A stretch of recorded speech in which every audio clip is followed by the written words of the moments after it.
Yep, that's the intro music. Nice. I like it. It's soundboarded. And for those listening now that may have seen your name before, like, man, already a duplicate guest. That's because you were on before we had this. Yeah, Now this we is got great. the new setup, including. beautiful. Thank you, dude. We've been working really hard on it. Yeah. Working really hard on it. And you've been working really hard on this beard. Anyone's listening to the audio version, patch over real quick because it is sheen on top and then just absolute outdoor masculinity hanging off the chin. So I was just bringing this up before the chat, before we went live. You'd mentioned the Gorillas. Yeah. Yeah, essentially that song that they wrote is like a preset on a keyboard for what's the name of the song? I'm happy. I'm feeling glad. Yeah. So that's all off, and this is the same thing. This is this is like an old Casio. It looks like they're in a piano store. Can you play it? Can we hear this? I think so. So I just discovered right here, I just figured it out. This is a Yamaha DX7 that was made in the 80s, right? A lot of people use this Yamaha, shit. not a Casio. But think about Taco Bell, y'all. Think about the bell sound. The bell sound. You hear it? It's right here. And then they just up the pitch a little bit, and all of a sudden you got it. So Wow. and the other one that I'd listened to, I think they did up the pitch, and just it's the exact same one. That's a time that I miss Yeah. because I miss the Taco Bell Chihuahua. Do you really? I do. Yo quiero Taco Bell. Sean, do you remember the Taco Bell I Chihuahua? was about to ask, what are you talking Oh my about? God! Bring it up! Bring it up! Bring it up! Bring it up! Bring it up! Bring it up! Bring it up! It's so bad CGI. Yeah. It was really, even when you watched it back then, you're Yeah. like, this looks low budget. Yeah. And he just said he was just a Mexican dog. Yeah, pretty Just much. spoke, he only Chihuahua. spoke Spanish, right? Whenever he talked. Pretty much. Is it Ero Yeah. quiero Taco Bell? Yeah. Is that Yo what he- quiero. Yo quiero. I want Taco Bell. I didn't even Yeah. know what he was saying. There he is. Oh, this was even before the CGI when it was a real dog. And they just made his mouth. Let's watch some of these. yeah. The Hall of Advertising.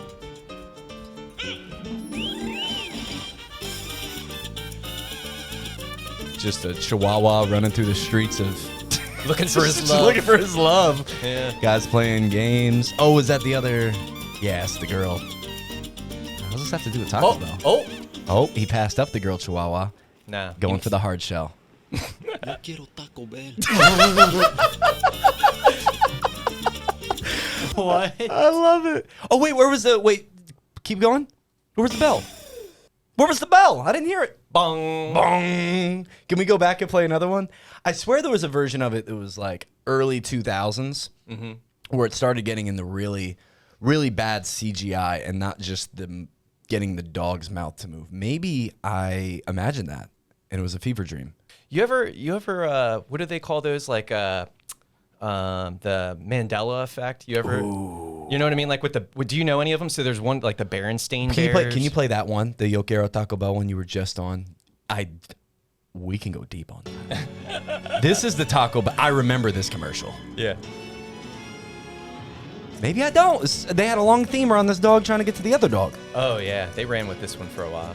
See, I don't remember the late 90s advertising as much as like that early 2000s. Yeah. And man, for the life This of is me. more my era.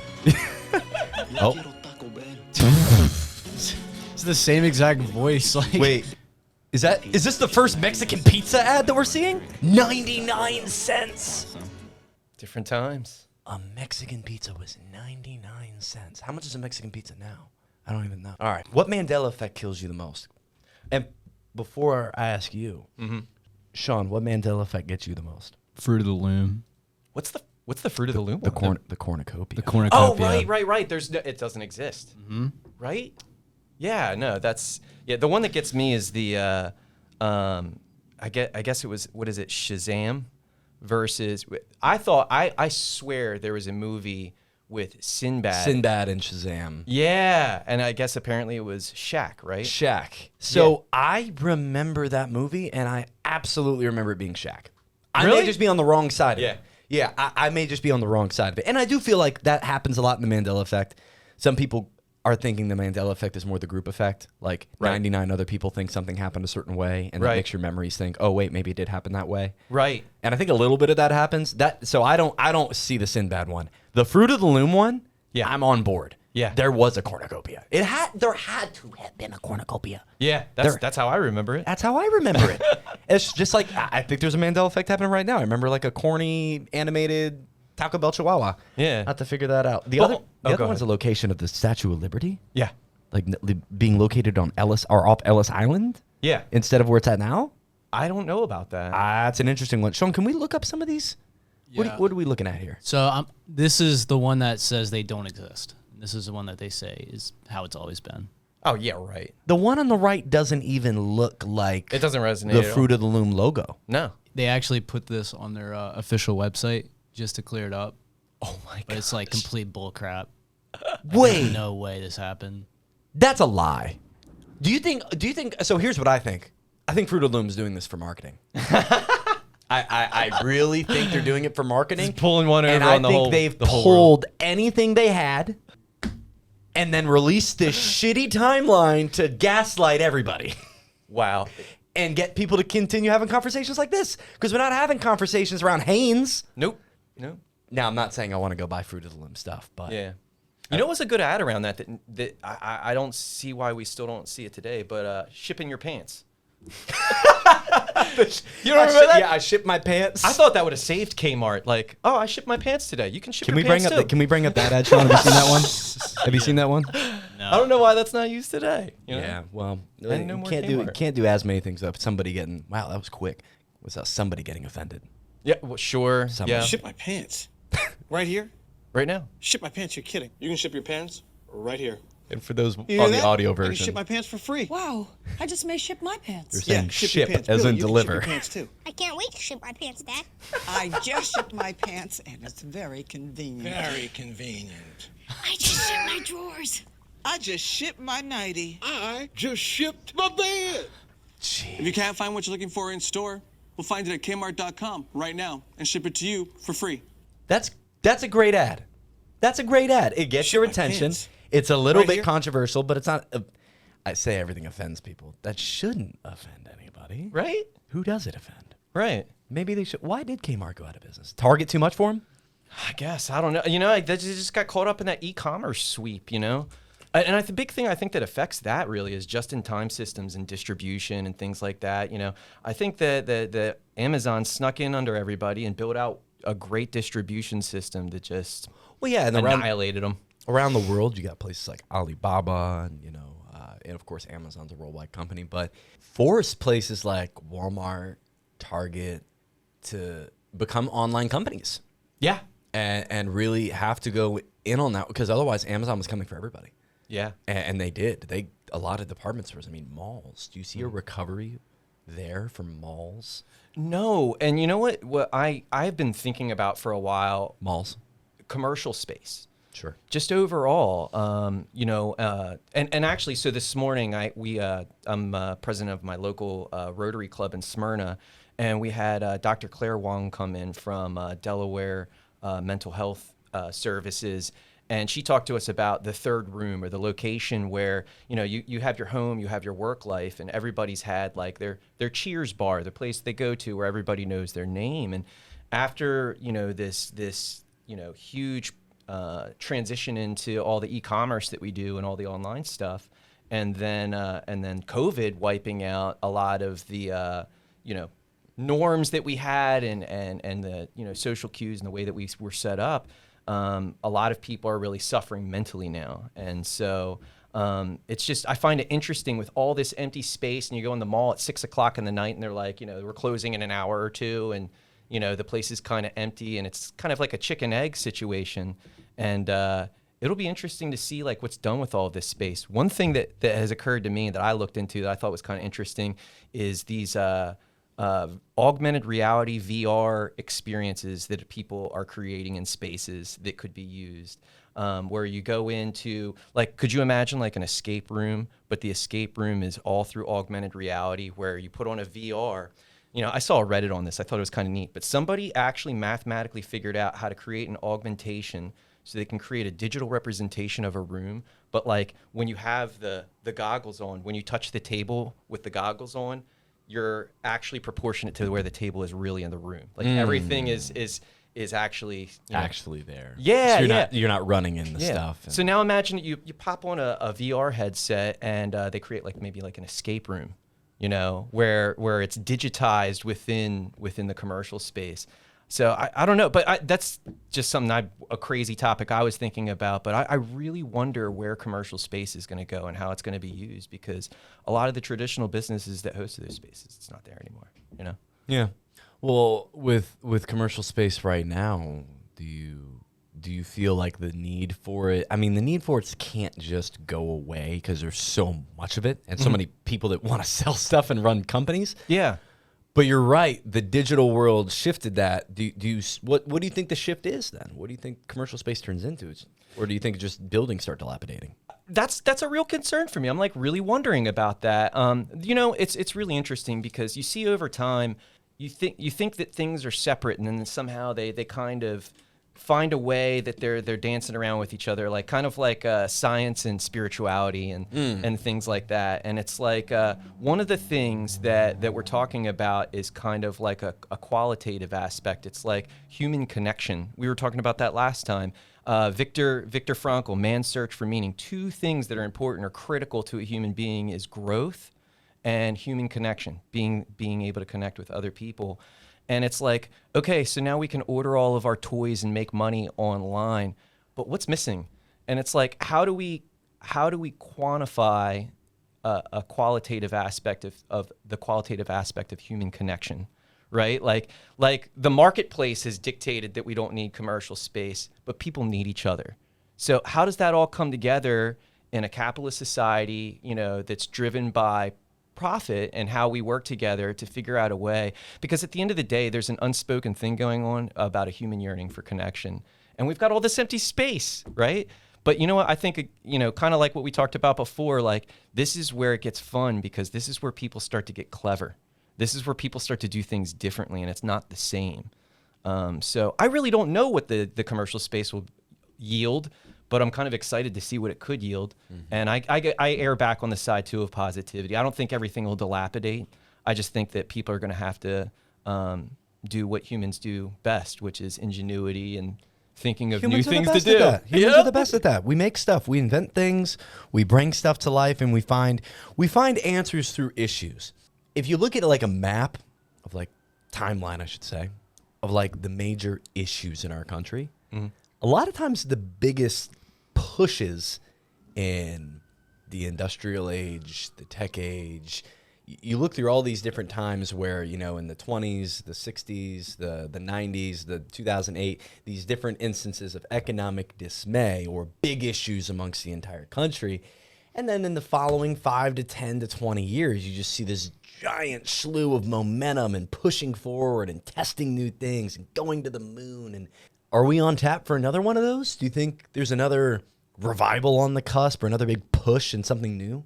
There is, but I think we've reached a time too now where people are focusing less outward on pushing those things, and it's more of a new creation within ourselves and our identities as human beings. You're gonna have to run that back for me.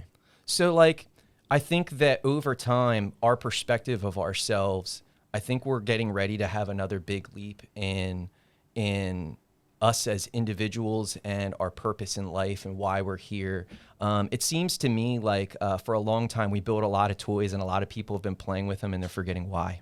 And I think we're getting back to an age now where people want to live a purpose-driven life again.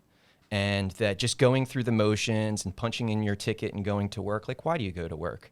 You know? And what value does work bring to you? And so I really feel like before the next leap that happens from like a material perspective of the things that we do and create and build, I think there's a building going on within individuals that's kind of like baselining again and saying, hey, like, why are we here? What are we doing? And I think from there, we'll start to see all kinds of really exciting stuff. Does that get scary, though, when you think about mixing that with technology and what we have now? Yeah, for sure. Because that I'll be honest, that if I have a fear about the future, it's the mixture of our need for people and the pace of our technological growth. Yeah. With those two lines intersecting, and here's the reason why it scares me. We don't have any data to know. Right. You know, we have nothing to pull from. You know, whether you believe the Earth is 1 million billion years old, 10,000 years old, somewhere in the middle, we've never had the tech to allow us to communicate across the planet that we know of, that Right. we have today, Right. ever. Right. Just the last 15 years, we've unlocked this new superpower that no one in humanity's ever had access to, which is immediate connectivity to anyone you want in the world and instant access to every known fact that's publicly accessible. Yeah. I think we're learning that that's not how our brains were designed, Yeah. to take in everything all at once, all at the same time. Yeah. And I think what you're talking about is so spot on, because I remember this strange thing as a kid that I don't experience today. I remember being bored, right? Mm-hmm.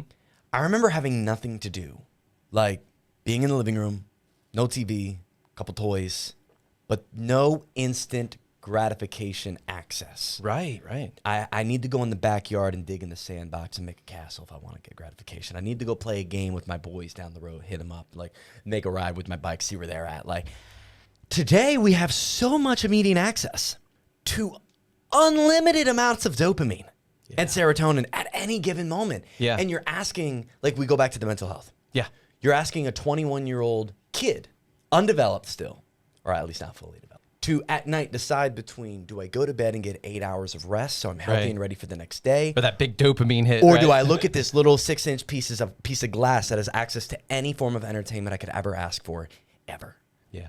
The lines crossing between now our need for connection, because tech has pulled us so far separate and COVID has helped wedge that gap, with our ability for capitalistic societies to come in and say, hey, here's the solution. Yeah. Do we ever actually get to a solution? Yeah, well, I think, well, first I want to back up to where you were talking about the data that we have and the rate of change that we're at now. And I want to give you a potential metaphor that might alleviate you a little with it.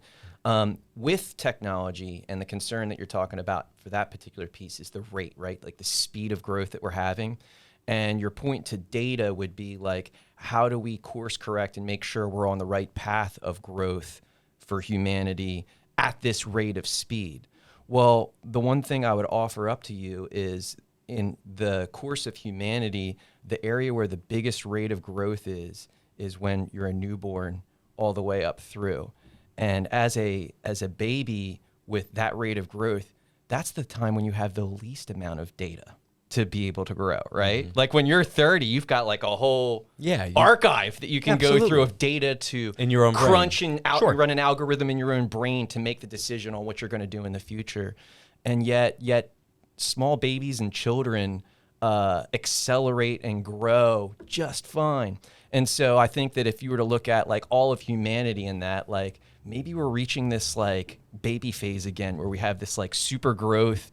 And, there could be some data that we could learn from, but we never knew what we didn't know thousands of years ago. And somehow we've still survived and we're here, So I don't think that piece frightens me so much. Well, I love you.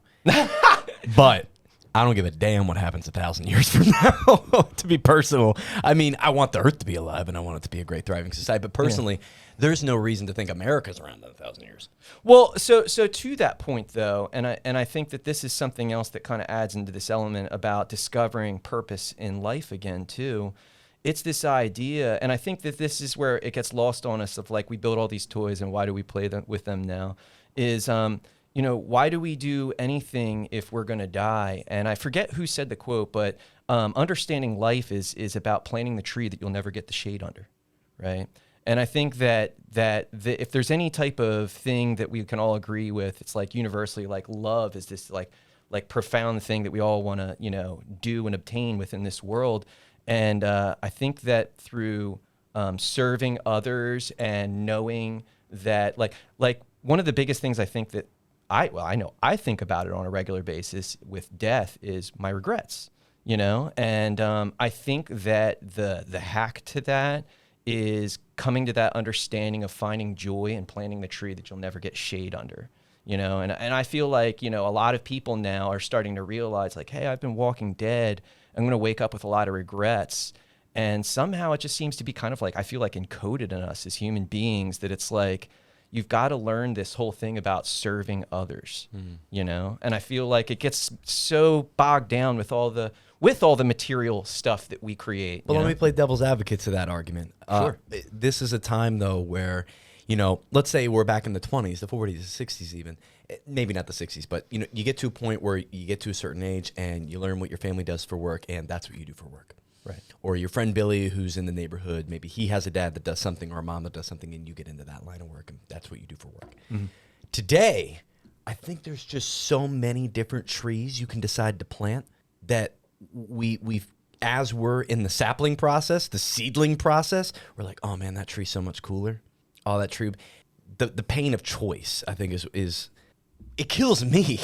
Like when I have like 32 options of something, even if I like what I picked, I'm gonna walk away thinking about the other 31 options, and that's an immaturity, and that's a human nature thing that I need to fight and be better with. But I feel as human beings, we're better off when we're only given 1, 2, or 3 options. With AI and everything that we're doing, I think that person who's growing up, 14, 16, 18 years old, are seeing more and more and more options, which, yes, amazing, but also paralyzing. Absolutely. Yeah, I could agree with you on that piece. There's we see it in web development all the time. With like user paralyzation, people get so anxious to prove to other people on the internet about who they are and what they have to offer that they'll put like 500 buttons on their website. Oh, yeah. And then someone gets to the website, they freak out. They're like, what do I even do with this? They have This no is idea too what to much. do. Yeah. Yeah. Well, that's actually, I love that you said that, because that's the part where I think where people are waking up is people have been distracted for a long time. And back to things that we were talking about earlier, with your tattoos and stuff like that, life is hard, but it is simple, and it can be simple in a complex world. And I think the way that you do that is to make a decision, and to stick with your decision and know that the decision is founded in purpose. You can entertain 32 ideas, but if you're committed to purpose and you choose one, there's no regrets, because the power that comes from living out authentically and being able to offer your gifts as a human being to others, there's nothing that's more satisfying than that, in my opinion. Okay, let me bring that back. So what you're saying is, if I could put more layman's terms on it, is, like you said, you have 32 options in front of you on what to do. Mm-hmm. But if you utilize what I'll call the filter of your purpose, Yeah.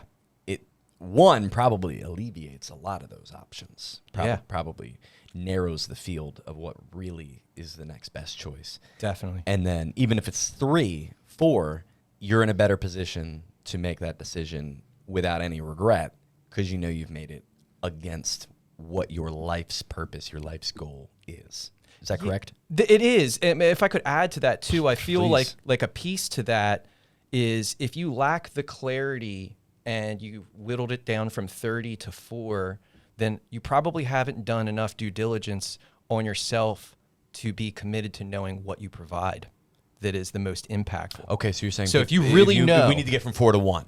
Yeah. Well, the reason you need to get from 4 to 1, look, the number 2, 3, and 4 should ultimately be supporting 1.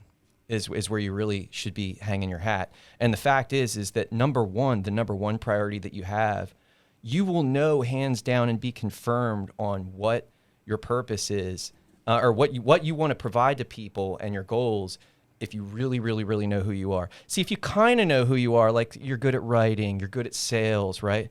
But have you really done that due diligence, that self-inspection to say, I murder this thing. The point on the end of my spear is this, and I know this about me, and I am confident because I've done the work on myself. Why would you not want to offer that one thing that just slays in the arena, and your ability to be able to build value in other people's lives? It's not that people are ineffective having 3 or 4 gifts that they can offer to other people. I just feel like they could do a little more digging. You know what I mean? Yeah. I think it's Bruce Lee that had the quote. He's got a lot of great quotes. He does. Something about, I don't fear the man who knows 10,000 kicks. I fear the man who's done one kick 10,000 times. Absolutely. Yeah. There's another one similar to that. There's a guy, his name's Kevin Trudeau. I don't think he's related to Justin, the Prime Minister. Wasn't gonna ask that. But anyway, he wrote a series of books. Look him up. He's got kind of a shady background. He just got out of jail, for fraud. But but he did write, and I feel like you can't take away from the truth that comes out of this. There's this CD series called Your Wish Is Your Command, and within there, this guy, he goes to meet someone to train how to punch, and he says, "Show me your punch." And he's like, "Well, what kind of punch do you want? Do you want like I don't know. There's like all these series of different punches that you can do within karate, I guess." And so he was like drilling this guy, and he was like, "No, I want to know your punch." And so they went on back and forth for days, and then finally he was like, "Well, why don't you show me your punch?" And so the guy, he goes to punch, and there's a candle that they light, and it's like, 10 yards or something away from him. And the guy goes and he throws the punch 10 yards away, and the flame goes out. He goes, "That's my punch." And the guy's like, "I want to learn that." Wow. But again, back to that power of like 3 or 4 versus 1, I feel like there's more digging there. And again, I don't want to say that anybody that has 3 or 4 different things that they do, I do a few different things, that I like to offer to folks. But the fact is I feel a little bit inside me, a little tinge of regret of, am I really like, where's all in? That's where I need to be, is in the all in, category. So You mentioned something interesting. I don't want to gloss over mentioning that of your 3 to 4 things, they're supportive of your thing. yes. They're support. So like if you're mentioning this is your spear, there may be something else that you do that is also your armor. Yeah. That is your shoes. That is, whatever your theoretical outfit is in this case of who you are in life and how you're preparing for it. This podcast is an example. Content. We're at Loft, really a media and marketing company that happens to sell homes. Mm-hmm. Mm-hmm.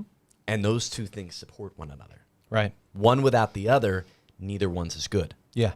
And so what you're referencing, though, is getting away from and trying your best. And like you said, you feel the tinge of regret whenever it even starts, is making sure whatever your focus is on is supporting your main purpose. Yes. And if you can do that on a day-to-day basis, you put your head on the pillow at night and you're satisfied and you're fulfilled. And you're right. In today's world, we're so distracted from that simple fact that if we just do what we say we're going to do in our head, that we're going to be a lot happier with ourselves. It's all an inside job. You think? Because we can talk conspiracy theories. We can do that all day.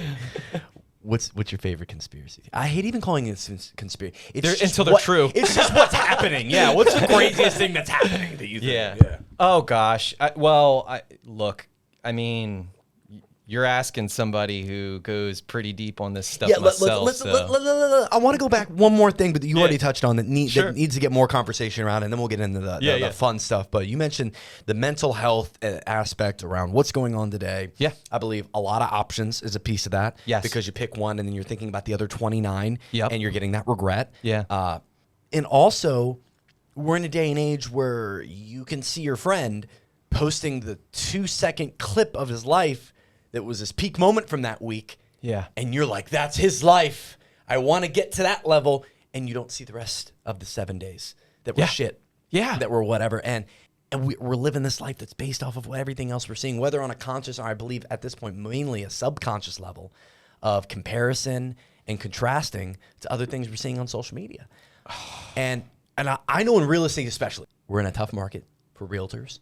Right. Last couple of years, really, since we had the surge of COVID. Yep. And I believe rightfully so. There should be less realtors. There should be more people who know a lot about this business. It's the tip of their spear, not just a fun thing they do on the side because they don't want to see homes. Yeah. So I'm here with you on that. Is there a point right now where people turn around? Because on the mental health side of things, when there's so much in front of you, you just want to sit down and do nothing. And then the voice gets in your head and says, hey, dummy, why are you doing nothing? And then you get up and do something out of chaos and you pick 3 or 4 of the things and you do them and you don't get the results you want in the first 2 weeks. And then you go back to sitting and you assume you did it wrong when in fact you should have just chosen one and done it for 2 months and not 2 weeks to start seeing results. And then when you go back to the drawing board, essentially your phone, while it's 10 p.m. at night, and you're deep in your head that you suck, and you're regretting the next day, and you're seeing 7, 8, 9, 10 people go viral with the thing they love and doing it really well, and you're like, man, I must just suck. And I think that is killing and burying people's mental health today. Where do we turn from that? Where do you think, as a collective, as a humanity, maybe speaking more directly toward the American capitalistic culture, where everyone's vying for our attention at every given moment, in this society where everything's happening all at once, do we ever stop? Do you see people that start forming groups where, hey, we don't have smartphones, we're only gonna do flip phones, that's our thing? Do you see people that get rid of, we already know people get rid of their TVs, but even just communication with them as a whole to get back to a simpler lifestyle? Is the complicated lifestyle holding back people's simplicity towards a fulfilled life? Yeah, well, and I just made a really simple question really long, but I wanted to get some pretense I to love it. I love it. Well, to me, this is like, all right, so we have all of this data, technology, platforms, and all this stuff, and this overwhelming stuff. But do you see how, like, inherently in some ways that even in the technology, there is some simplicities that are being created. So the last time we talked, we were talking about how the algorithms and Google search results and the complexity behind showing up on Google search results. And you're like, hey man, when I land in a town or a city where I've got work in and I'm doing some stuff, I hit up TikTok, yeah. Right? And the simplicity behind it is also where I think authenticity sits really well. Like, I think what was it, Einstein that said, if you can't explain it to a 6-year-old, then you don't know what you're talking about. Yeah, I've heard a 5th grader, but yeah. I like 6-year-old. That makes it even harder. With stuff like that, I feel like we're in an age where so many people could create complicated, sophisticated, complex things and then present them to people, and people kind of had to understand what's going on. Yeah. And human nature is not allowing for that kind of digital trickery anymore. And now you need to just be able to go on and in 6 seconds say what you really know or mean, and be able to do it consistently and frequently. And so people's trust around content and stuff that's going out there, I think even with technology, people are starting to drown out the noise and being able to tune in and find a way to bring it back to that simplicity and drive forward. I think there is some confusion going on for sure. I remember even as stuff started to hit with COVID, and I never really, even as a technologist, I didn't really what I would call manage or curate my feeds. And I remember at the time, my partner at the time, she said to me, she's like, it's so frustrating going on Facebook because there are people that I love and I see toxic stuff that they share, and I just love them as a person. I don't need to delve into their psyche, and I'm getting all of this stuff. And, I said, the content that they shared, you can block what the source of what they shared from and still look at their stuff, right? Or like maybe there's something particular that you like. You can kind of like fine tune your feed. And so for me now, like, Instagram used to be this terrible, like, dumpster fire of like, oh, what did I have an impulse around? And like, I'd sign in one day and it'd scroll through the search queries and it'd be just like tattoos, right? Or, scroll through another day and it's all like metal guitarists, playing, math metal or whatever. And now I've got it set up where it's basically like, I get on my Instagram and David Goggins is like, shut the hell up and get out there and start running. Go run right now. But it's like filled with all that stuff. And that stuff aligns with my spear point, right? Yeah. So like now, and I'm seeing other people that are like that now more and more, it's like all this noise, and then they're going in, they're doing the inside job, right? They're like looking internally, and then they're going like, what makes me tick? And it's so funny. To me, it appears to be almost like if you were to look far forward in the future and how do things go out, I see the story of the Matrix where like, all this structure and material and all this technology is built up, and then bam, somebody just wakes up and they're in Neo, right? They're the one, right? And they just know that this isn't right, that we're in a prison of some sort. And more, I feel like more people I encounter when I have these conversations, they're Neos, man. They're all waking up, and they're saying, you know what? There's a lot of noise out here. I'm going to leverage the noise. I'm going to turn it into a sword. Just like when when Neo realizes, and he has Agent Smith, and he stops the bullets, and then everything, he can see the circuitry, right? And he's like looking at the whole thing, and then he just moves those things at his will, right? So like imagine this massive thinking AI system that's built around us and built this cage around us and taken all of the things that we know and created all these mirages. There is no excuse or reason behind Neo. He just is, just like we are. And that's where I think that, all these things, they seem like they're terrifying. To me, it's like, man, we're just a newborn baby just getting ready to wake up, man. And it's just going to be wild. You're right. We are man, that was good. That's good. That was a good little soapbox. We're all Neo. Well, and just to be clear, you're not talking about being woke. No. You're talking about being aware of what we are, which is how someone would describe a piece of the universe having a human experience, or a soul or spirit having a physical experience. That's right. And it's not religious. No. It's not tied to any specific doctrine. It really is connected to the energy.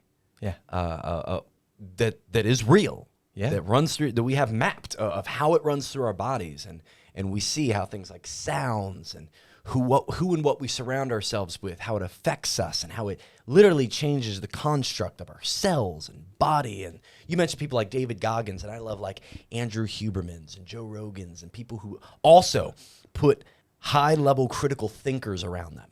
Yeah. They're subject matter experts a lot of times in their own realm. Like Joe Rogan's an amazing comedian. He brings on other comedians, though, right, that take him to another level. And Andrew Huberman, who's a biotech, a human biologist, who's just a nerd for all the things I want to know. He's like, take this. I'm like, okay. Yeah. Because he does all the research. He brings on other people, like a David Goggins, who bring them deeper into their sphere.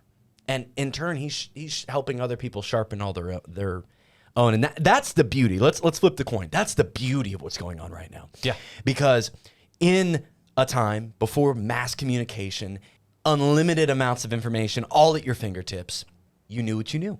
Yeah. You knew what the people in your home, you knew what the people at your school, you knew what the people on your local, extracurricular teams, or whatever you chose to do with your time, the people in those groups, that's what you believed.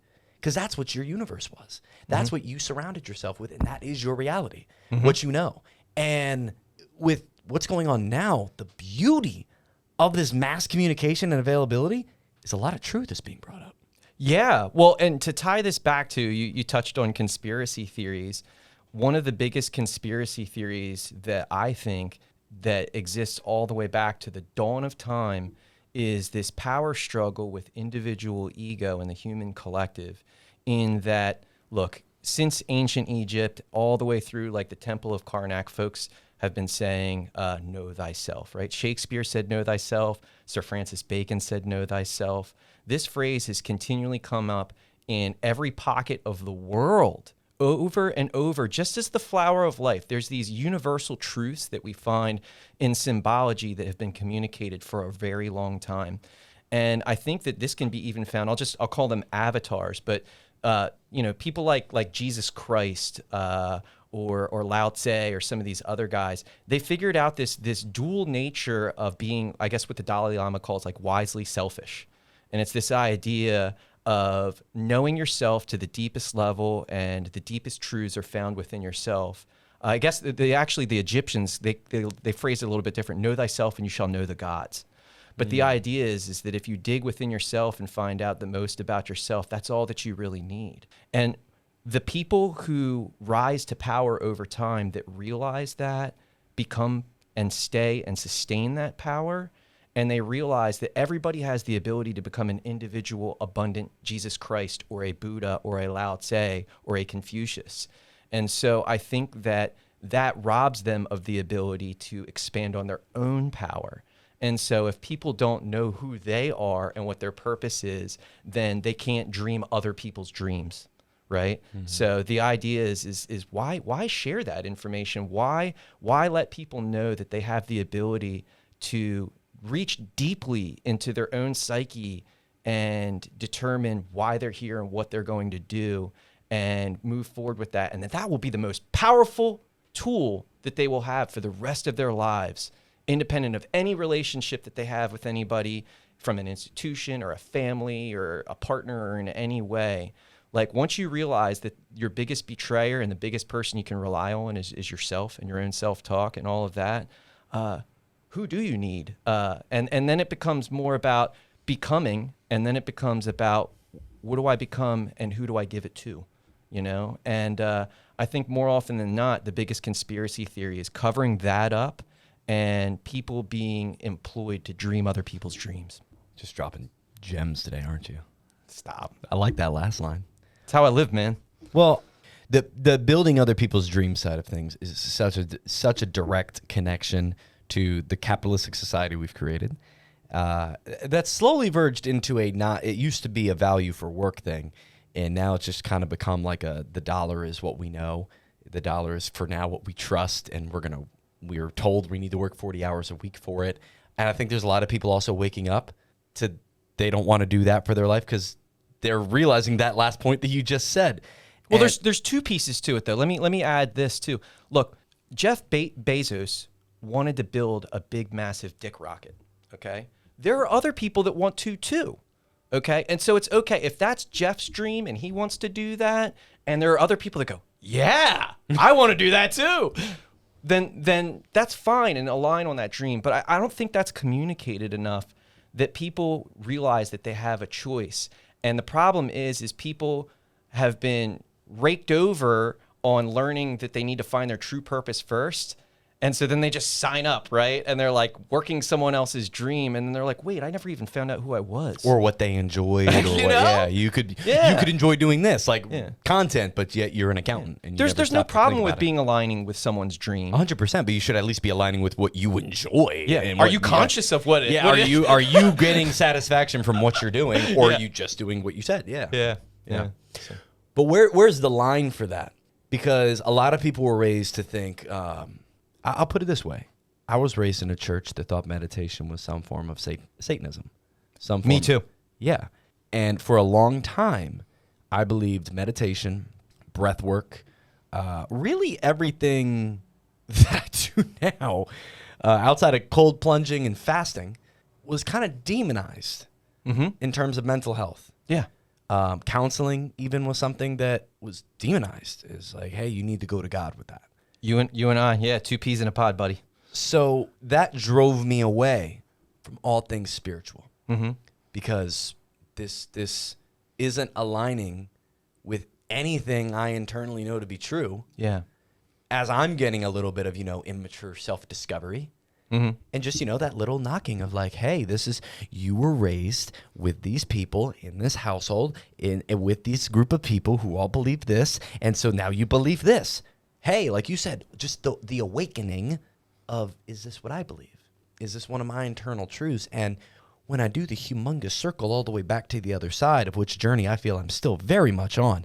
Sounds like the Ouroboros, the snake eating its own tail. Oh yeah, it's coming around. It's beautiful to find that what I believe to be true is a lot of the origins and a lot of the things that did found that in many other churches and many other religions is at its core true. Oh, man, you're hitting on something here that so there's these cycles that we go through. They call them the turnings. There's a guy that wrote a book on this called The Fourth Turning. And there's these eras. And frankly, I think it's kind of funny too, because you see a lot of men talking today about like Roman Empire and let them be entertained in the Colosseum. And why is that coming up? Why? Well, it's back to it, this Ouroboros, this tale where we come back around and pulling it full through about, we made all the toys, but why are we playing with them? And going back to that, when Jesus, according to the Bible and what we see in the Bible, if you see, Jesus was crucified by the Sadducees and the Pharisees, and one of the things that they stated to him routinely was this idea that he was there to destroy the law that they were fulfilling, right? Actually, I want to be careful with that word fulfill. So that's the piece to it, is actually, so there's the intent of the law and the fulfillment of the law. And so, there's a parable, I believe, about loaves and fishes and, passing out to a multitude of people and creating more out of nothing. And it's kind of that wasn't a parable. That was a real story. Real story. Yeah, Sorry. that was. Sorry, you're right. Yeah, that was a sermon. Yep. Feeding the 5,000, I believe. Yes. Yep. So along those lines, the Sadducees and the Pharisees came back to him and they said, well, make it rain down manna from heaven if you can do this kind of stuff. And he said, I am the bread. What a badass answer. Right? Well, and so it's the idea of like over time we create all of these laws. And listen, there's man's law, and then I'll call it God's law. I'm not going to put a religious context give around to Caesar what is Caesar, give to God what is God's type deal. Yes, absolutely. And I think that this conspiracy theory that I'm talking about is that's the thing that you felt, that tinge when you're in church, like this ain't right, but this other stuff here. There's something here. Yeah. Yeah. And what you were feeling was ego. You were feeling someone else who wanted to have everyone dream their dream. And they said, this is not how you dream spirituality. This isn't how you connect with God. I know how you connect with God. Dude, yeah. You know? Dude, and I'll tell you in my I won't even put a time range on it because I don't want anyone connecting the dots, but one of the churches I went to, I won't say if it was the first or the last or whatever, that's how I felt. Yeah. That the church was there for growth, but their own growth, not growth of the message. Yeah. Not growth of, what they were founded on. Right. And I know both run in tandem. You can't get your message out to the masses without having a big microphone. I get that. Right. But there's, I think, a thin line that's been overtly crossed so many times, and maybe America just a done-for thought. But, I mean, churches just feel like businesses. It's like, how can we make people as happy as possible? How can we set ourselves apart? How can we offer them something that keeps their attention? Or, how can we get more than just the tithes? Could we do coffee? Could we do apparel? Like, how do we get people more involved with our church in the other 6 days? Let's do small groups. Let's do this. Let's do volunteers. Oh, if you're at this level, you get to do that. And it seems like all the same questions a business would ask themselves and how to generate more income is how do we get more people in our church, which inevitably leads to more people giving a 10% tithe, which inevitably leads to growing our business. Well, you're talking or about church, something, whichever you want to fill in the blank. There's something there that I've been struggling with and thinking about a lot lately, and it's this paradox that exists within. Look, I will be the first to say that I think that America is the greatest country on the planet. The system that we have right now is the best one that is out there. But I'll be the first to also say that there's work that still needs to be done. We have failed systems that we've seen. I don't want to revisit those systems. I don't think that that's an answer, but I think that we need to take a hard look at how we're doing it. And to the same point where, a church is supposed to offer spirituality, and a hospital is supposed to heal, and a bank is supposed to protect your money, and all these things where it's like all been subverted, and it almost seems like the opposite or something. The hospitals try to keep you sick. The banks want all your money. Yeah, for themselves. Yeah, we just, it's unfortunately it's really flipped us upside down. And I think the problem is, so I used to work in the healthcare industry, and one of the things that we would come across is there's all kinds of diagnoses. And you've got, folks that have multiple sclerosis that need care. You have folks with Alzheimer's that need care. There's a sick thing behind that, though. There's a profitability margin by diagnosis. Sure. Right? And so... But there has to for that to stay functioning. Yeah, yeah, for that well, business and to run. so that's the whole point, right? Is it's like, to quantify profitability on someone that has a disease is terrible. Yeah. And then on the other aspect of it, how can you be a financial steward so you can serve millions worldwide, right? So there's this paradox that you get caught up in where, you're desensitizing yourself to the humanity of a situation in order to serve humanity. Yeah. And so there's something there that needs to be figured out in some kind of way, because I think that it's really hard to determine what the moral compass is Of the person leading it. Yeah, after a while. Well, after a while, you're exactly right. Yeah. Isn't it almost like a plane taking off? Like within the first 100 miles, you're not really going to know a difference, especially if you look at a map, whether it took off this direction or that direction. But a 1 degree difference across the entire country, you're landing in South Carolina or Maine. Right. And you may not realize that until you're over Missouri and you're like, holy shit, what's this guy doing? Where are we going here? Yeah. And I think with churches especially, you don't know, because especially like, let's say the head pastor in most typical church formats, Right. you hear them for 45 minutes a week. Right.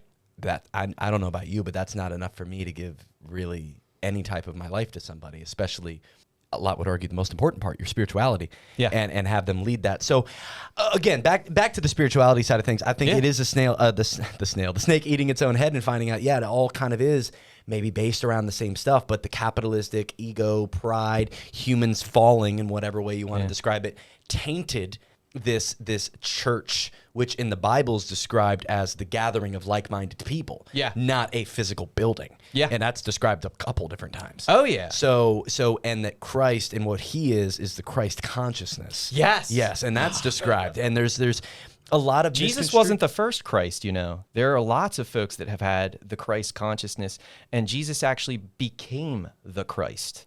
He became Jesus the Christ. And a lot of people don't understand that it's synonymous, Jesus Christ, right? And the reason it becomes synonymous conflates, but also paradoxically shows. So the reason people get so confused and put together Jesus Christ is because he is the best example we've ever seen historically of Christ consciousness. Sure. And I think people get really hung up on worshiping Jesus. And I think if Jesus were here, he'd be like, "You silly fools! Why don't you just do what I did? Act like I did." Exactly. And he said, "The way to the Father is through me." Right. Is through me, and it's that's a tricky phrase for some people. Very tricky phrase because there's a lot of churches that'll take that as I can throw shade on you because you're not perfect. Meanwhile, those are all the same people who are also not perfect, but that's a different subject. But in the same light, the way he lived wasn't that he was avoiding sin. It was just that he was so focused, in my perception, of the source. Yes. Of what the Bible and a lot of other religious texts based on is love. Mm-hmm. And if you're consistently always focused on that source, you can't fall, which I think is one of the meanings behind. I was very theology when I was in the church. Me too. I was very into it. I think that's one of the deeper meanings behind walking on water. Mm-hmm. When Peter is told to come out on the water with Jesus when they left, which, by the way, who leaves Jesus? Right? I always read that story and we left without Jesus, he stayed on the shore. Like, why? That seems like the reason you're traveling. You left Beyonce at the tour spot. Go back and get her. And here he comes walking on the water, and he tells him to come on the water, and the moment that Peter looks back to look at his boys, he falls in the water. Right. And I feel that's a lot of what Jesus is teaching is focus on the source. Yeah. And you'll be able to take the next step. But the moment it becomes about your ego, you're going to fall. Because he goes back to look at his boys hey, look at what's going on. Yeah, Look at what I'm doing. Mm-hmm. And not focusing on the fact of, this man's making me walk on water. This has nothing to do with me. Yes. This has nothing to do with my physicality. This obviously physically is not possible. And so I think religious or not, there's a lot of things you can learn just from having an open mind toward listening to what the message is. Yeah. Whether it's by a pastor or just by cracking open, not even a physical book, you can just get the app. Ooh, but you know where the best message is? Within.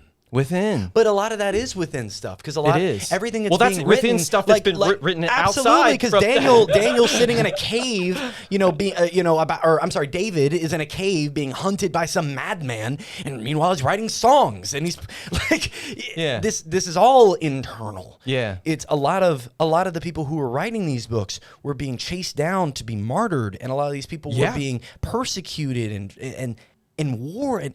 You could say what you want about the history of the book, and I'm not sitting here to defend any religion. Mm-hmm. But what you said is so true, is if we could just focus on ourselves in the most unselfish way. Yes. Which I think is like you said, a kind of a paradoxical, focus on you, but unselfishly. To serve everyone else. Make yourself such a badass that the capacity that you have. Absolutely. Be a warrior in a garden, not a gardener at a war. 100. Just know how to. It's like when people, you mention you do mixed martial arts. When you have the ability to kick someone's ass at will, you don't kick people's ass. Exactly. You do know that you have the ability to protect whoever you are with at any given time. Yeah. And I believe, especially as a man with masculine energy, and I don't think it's one way or the other. You can, whatever. But anybody can anybody should be able to defend themselves. And if you can, you have the confidence of knowing you can. Yeah. Physically, within yourself, you know you've brought out that ability. And I think physically within yourself, when you know you can give yourself self-worth. Yeah. And you can feel gratitude and bring it to yourself whenever you'd like. Yeah. And not control all emotions, because we do have to react to a bit of how the world Sure. plays our cards for us, but That's our fuel. but we have the ability to give ourselves so many of these gifts that you're talking about. And I think places like the Bible talk about that. Well, so there's some paradoxes there that I've been thinking about a lot lately that make it, I don't know. It's just paradoxes, in my opinion, they just add so much. What paradoxes? specifically? So many paradoxes Within the Bible? Or religious? well, I mean, just on a basic level of like Fermi's paradox, like if there are aliens, where are they? So like all these things get you to think. You know what I mean? I think if there are aliens, what if it's like not inter-universal? What if it's like inter-timeline? I think. What if it's something crazy? What if it's like 100,000 years from now, we finally made the time machine and now we're coming back? Well, that depends on. So there's some studies coming out of I forget his name. I think it's Well, why do you think it? Donald Hoffman, Donald but Hoffman, he's talking about time is it doesn't exist. It's a man-made thing. But there is proof that we can have different clocks act differently based off of how they're traveling. Sure. Like they can have an atomic clock traveling at a certain speed around the world, and when it comes back, it's going to be slightly off from the clock that didn't leave. Sure, but is that because we made that observation? Because what we're finding in the world is that whatever we observe becomes, right. Like if we want to look for something smaller, we'll find it. Yeah, if we that want to is find a something human made. further That out, clock we'll is find it. made by somebody that we don't know. Okay, yeah, I hear you. Well, I love the argument that, and I have heard the theory that if time travel does truly exist, the only way it could be done is you would only be able to go forward since having made it. Sure. So right. like if you made it in 2022, then in 2040 you could only travel back to. Well, that gets back to 2022. paradox. Yeah, back to what is time travel then? If that's well, the the paradox of ruining time and creating a future and creating multiple timelines. And then if you're doing that, are you proving time exists, or are you just proving that it's another timeline? There's so much to it, Yeah. and there's so much we're learning. Back to the fact that me and you shouldn't have any inkling of knowledge of this. no, We shouldn't know anything about quantum physics. We should know anything about the double slit experiment. Right. We should know anything about this, but we do. Yeah. And we get to listen to these beautiful scientists and philosophers and biologists and even people who study theology that are discovering things that this is the point of their spear. And now I get to watch a 15-minute dissertation on their life's work. And now I have that in my head. And I never had that ability just 2 decades ago. it's insane. It's insane. Absolutely insane. And I think, like you said, it's burrowing people closer to the truth. It is, and so back to the paradox piece and where I was going with it. Yeah, I interrupted is, you. I'm the worst. No, you're fine. I'll you're drink fine. and shut up. You're good. No. It is water. It's a solo cup, but it's water. Yeah, you'd think we're on something else talking about all this stuff we're talking about. I want what they're on. I find some irony in that one of the most what? universal. Some irony. I thought you said you found some ironing. No. Like you walked in, just someone's just ironing the shirt like shit. So the universal truth that is available to us, people reject. And yet in this world of coaching that we live in and, all these things, it's funny because people are actually paying to get the most simplest, freest, most beautiful information out there. And it gets back to this idea, about skin in the game, and it plays a paradox on your own ego. Like, would you learn for free how to help other people? Or would you pay to become the most badass version of yourself to help other people? And so there's these flips on things. And I find it kind of funny that people are basically paying money to go to a program and find out how to stop lying to themselves, right? And like, if you really look at that message, like, hey, stop lying to yourself. What stories are you telling yourself? That's like encoded in all of spiritual doctrine. That's kind of like the base of it all, isn't it? Yeah, It's kind of getting back to who you actually are. Right. So like you can go grab your Gideon Bible out of your hotel and work on it, but the funny thing about that is you don't have any skin in the game for that. And it's funny because I've noticed over time, if you barter services or give someone something and they don't have any skin in the game, then they're not gonna go all in with whatever it is. Sure. And so it's funny because it almost goes against it, but I guess if people paid for advice from the Bible, maybe more people would come from a place of abundance, right? And then when you talk about, so going all the way back, socialism, communism, capitalism, all these systems, or even institutions of the church, institutions of marriage, whatever. If everybody did the inside job and found their true purpose and came from a place where they could give to others without taking away from theirself, the true, measure of abundance, then it's kind of like when Jesus was crucified, right? And he washed the disciples' feet. What if all of those disciples had the Christ mindset and washed everybody's feet? Whose feet would be dirty? You know what I mean? And whether it be in a capitalist system or anything, if everybody had that Christ consciousness, abundance mindset, the scarcity, the social programs, this guy's going to do me one over or take advantage of me, it'd all be gone. It'd all be gone. But we're caught up on turning people into archetypes and deifying and taking something and making something so complex out of something that's so simple. And I think it has to do with the nature of being born into a body and being here and identifying with the self, and it's just this huge conflict. But this conflict is also, I think, what drives all the cool expansion and things that make the world so neat. Well, it makes it so that our life, like a video game, isn't beat from the moment we start. I often compare my life to that of a video game and think to myself, man, if I had everything I was asking for already, life wouldn't be fun. I would no longer want to play this game. If I put in the cheat code, unlock everything, I'm going to be done with the game after. I'm going to play 20 minutes, be like, wow, I got a rocket launcher.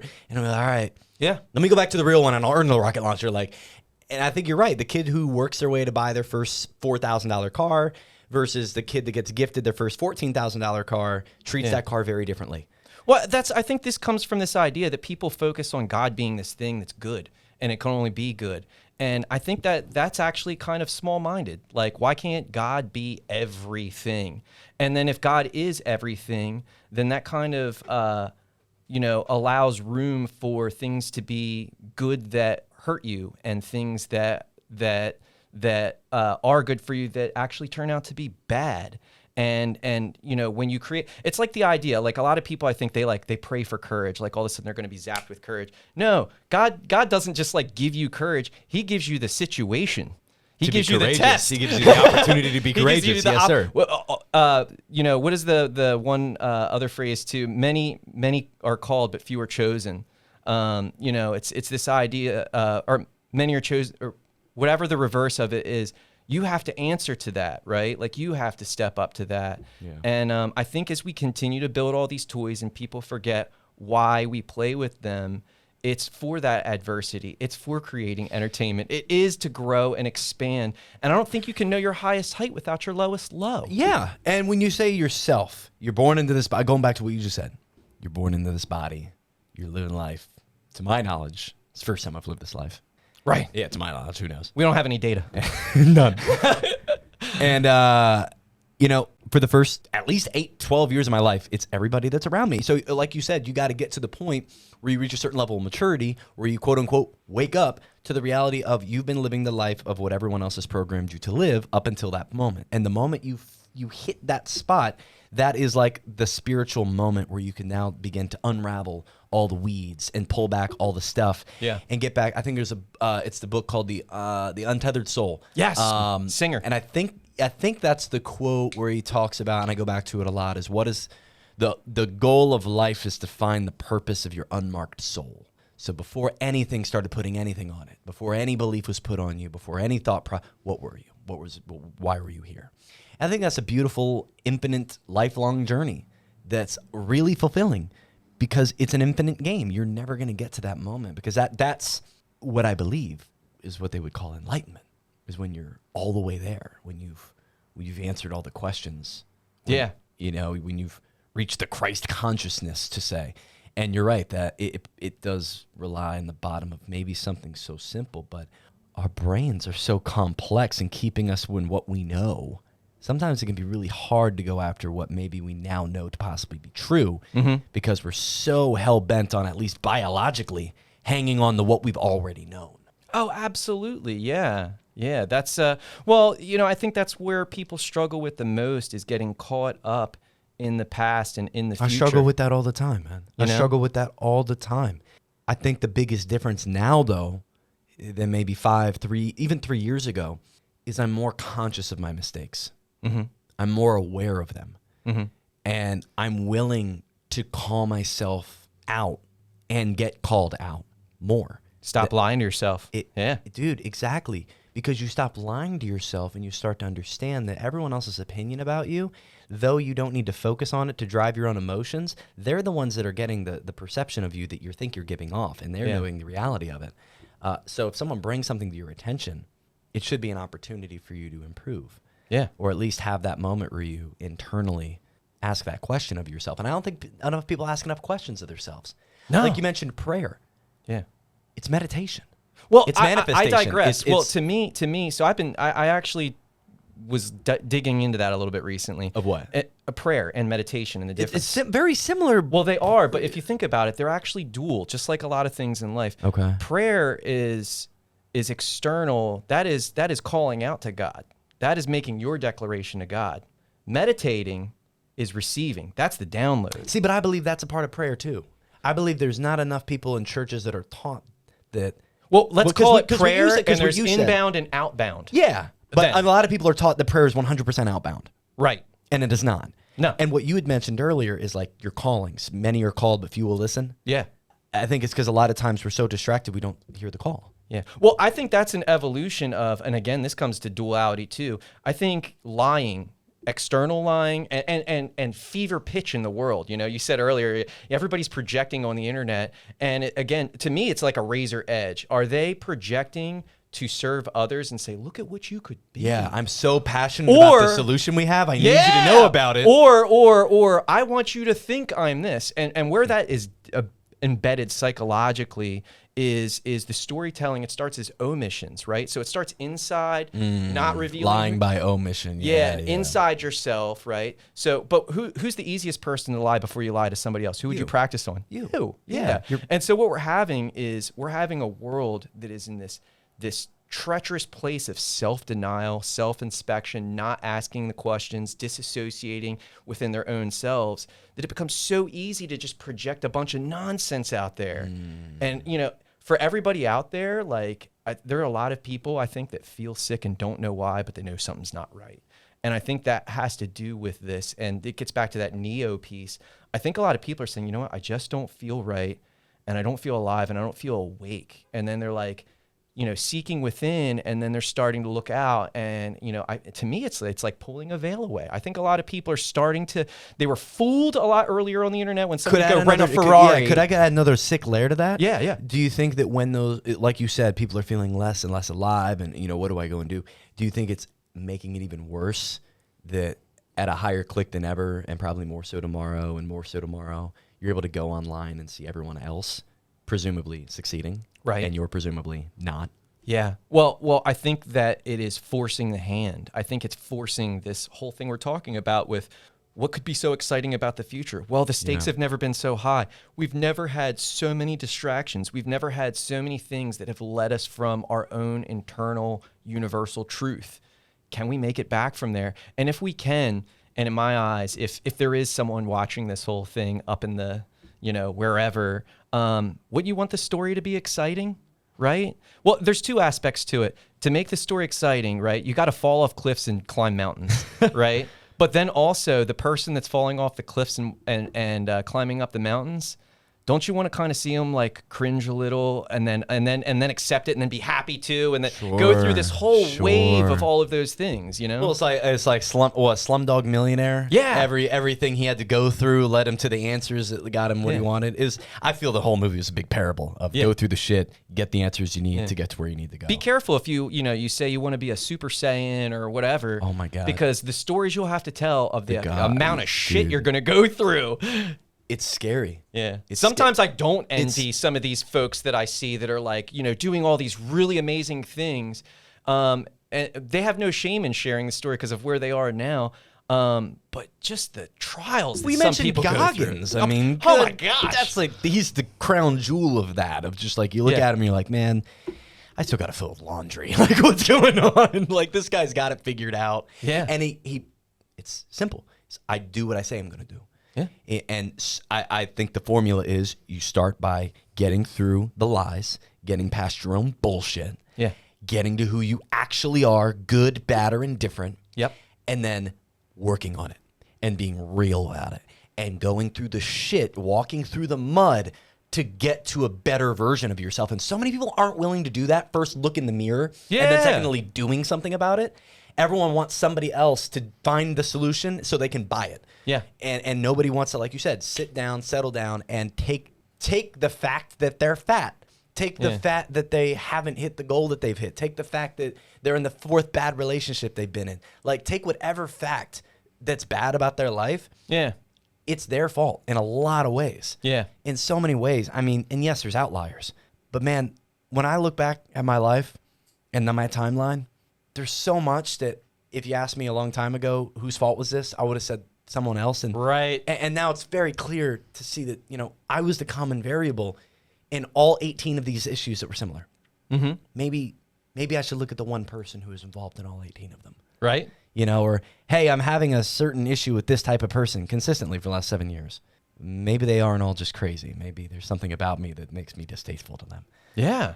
And I think we just don't have enough humility. And I don't have enough humility, because I think if I did, I would be perfect, because I think humility is that source. Because what better way to feel love for another human being than by being within yourself and going through the shit enough to know, man, Yeah. it's tough out here. Yeah. How can I help you? Yeah. It's really, it's this whole human thing, Yeah. right? Yeah. How can I help you? How can I support you? And it's tough to find that person because they're disguised as, how can I get paid?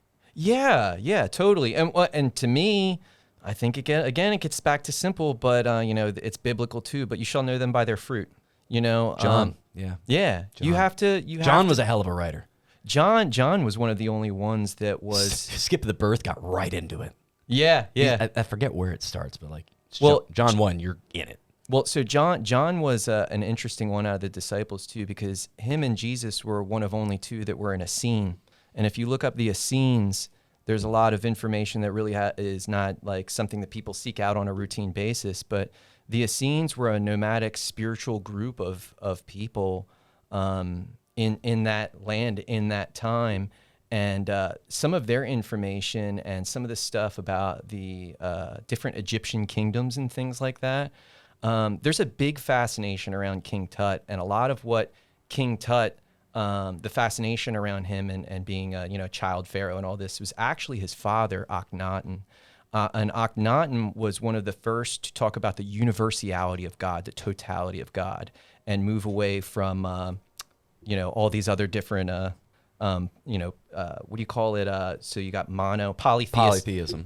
Polytheism, and having like all these different archetypes of different things that Multiple represent gods. gods. Yeah, there's a sun god, Now, earth god. some say that era of the Egyptian kingdoms was one of the most prosperous, and during that time, many Jewish people were enslaved through the Egyptians and things like that. And there's a lot of details around that have been shrouded in mystery, because that kingdom was literally deleted from the planet. And so one of the things that people struggle with the validity of the Bible and all this information was because the first kind of like thought around like this universality of God was wiped off the planet. So what happens is the walls of Jericho and the timeline with the Egyptian kingdoms is now off. Everything's off.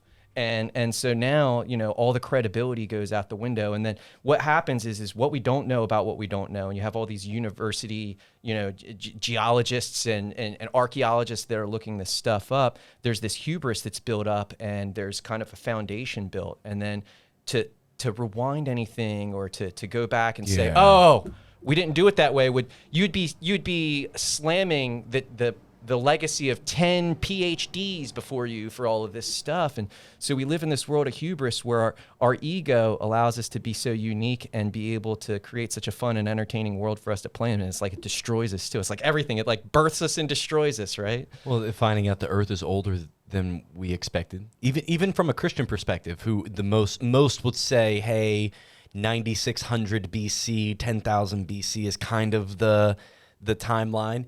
And then, you start finding things that are like, okay, cool, this structure was human-made and 200,000 years old. All right, what do we do with that? Yeah. What do we do with that one? And you're right. All these people with all these discoveries, you're just going to have to say, hey, by the way, you're like a Hall of Famer in our industry. Not anymore. This is in now because, Galileo found out the sun isn't revolving around us. We're revolving around the sun. I don't know if he's the one that discovered that. I think he discovered the telescope. But Right. regardless, you're right. Do you think, I know, it's not even do you think, the access to technology. The Yeah. access for somebody to be able to pull up a dissertation that was written in 87 at a college that was across the world, for him to read through that and find one minute detail. Actually, no, because of this, I think this. And then they're able to find out something completely brand new. Yeah. Whereas the person in 87 didn't have access to all that information, only what they could put up here and who they had around them. Right. It's a lot.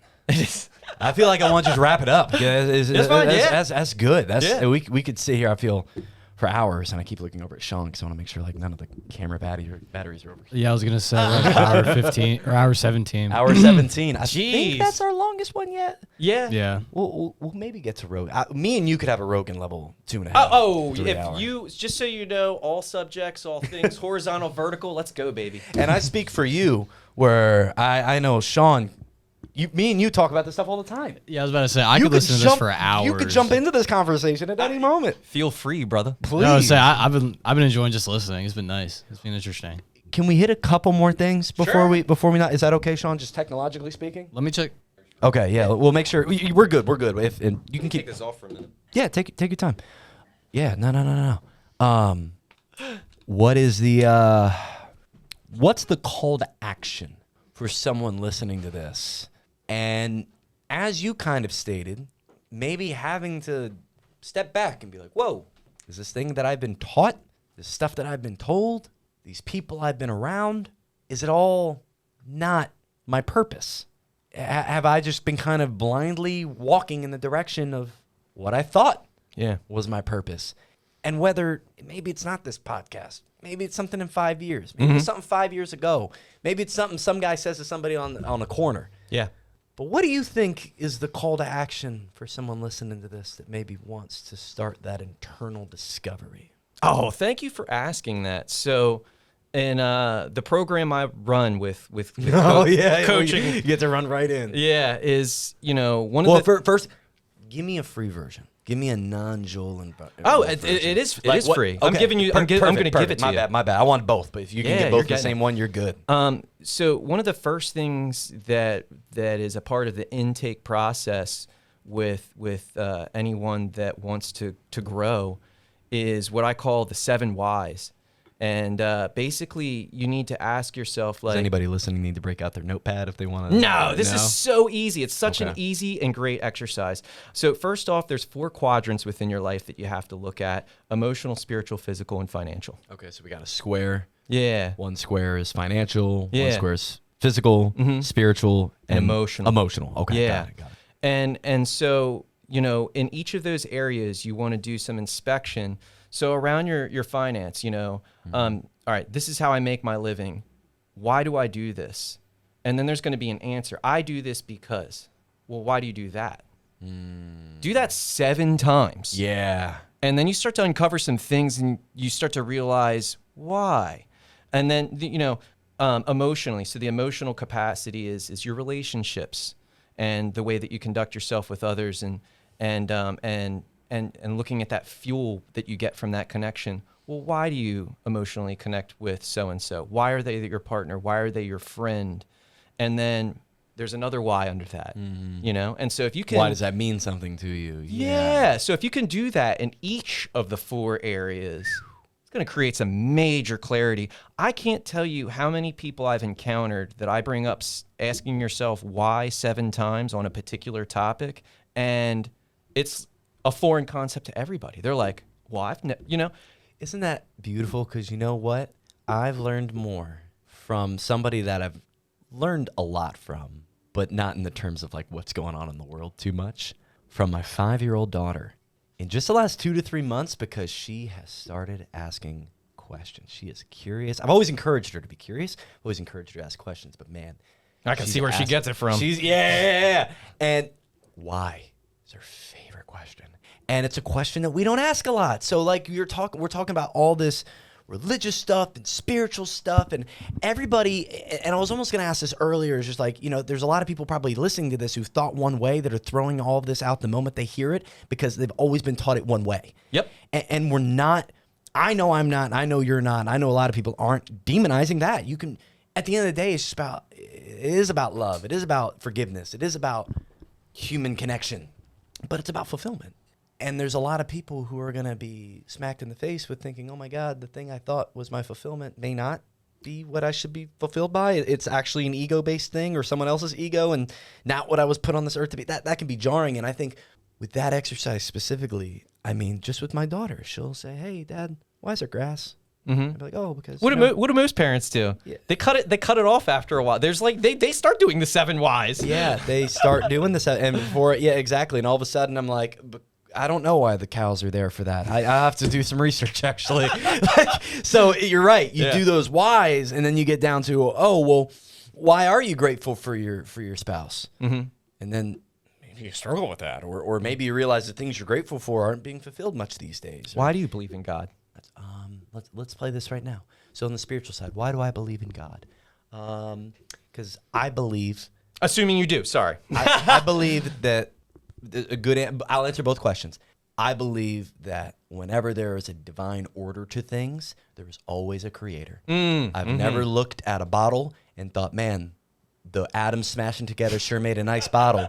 Like everything in this room, everything I believe that I've laid my eyes on has been made by some form of creator.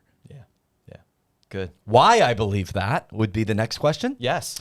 I guess based off of the fact that that's what I've always known. But why is that what you've always known? And does that mean anything to you? And to back up just a little bit, you were saying you kind of almost answered the why in the first go around is because to you, order requires a designer. Yeah, order requires design. Right. So, but why is that important to you? And why does that make you want to believe in God? And where does that, and as you start to dive down into that can. Yeah. And to answer that question, I think internally random order frustrates me.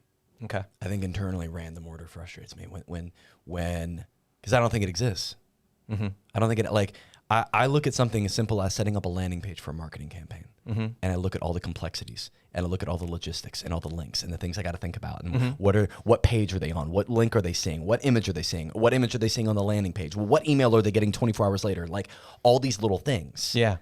And now we're talking about humanity and 8 billion people coexisting on a blue marble in space. And God, for the life of me, I just can't imagine that's just a biological mistake. Well, let me ask you this though. So, if you put it in that framework, to me it seems like with the double slit experiment that both exist, particle and wave.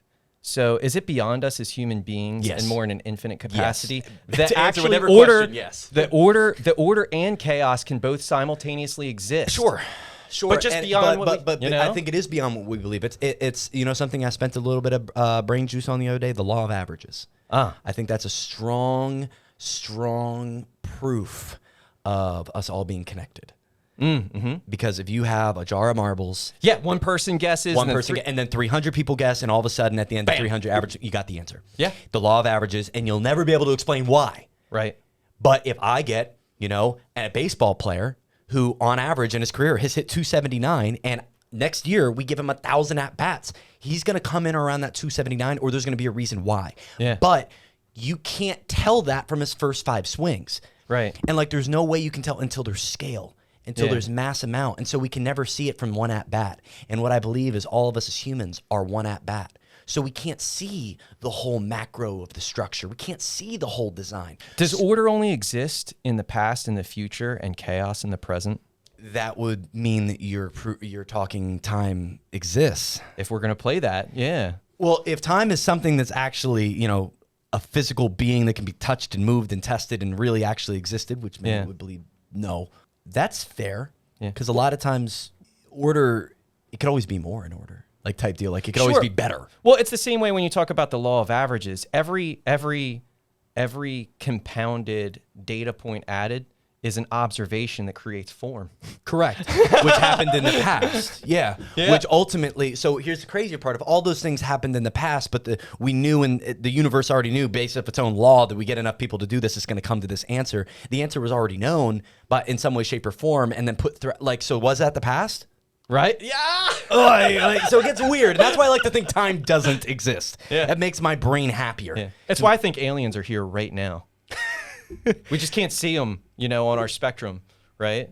Like everything all the time. Dude, all now, the time. now we can't continue this because this will be another 30 minutes. No, it will. Yeah. No, I think all timelines. I think everything all the time is what I Have you really seen think. the movie Everything Everywhere All at Once? Yes.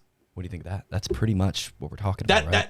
I'm in agreement. Put in a I'm in agreement. funny, watchable way. Well, and this gets back to the duality of the idea of material, physical things and energy, and that we are actually both. Yeah. And so, Even the Bible says that. Yeah. We're flesh and we're spirit. Yeah. It says it very plainly. Yeah. Do you, from that movie too, I don't know if it was purposeful. I know there's a lot of meaning.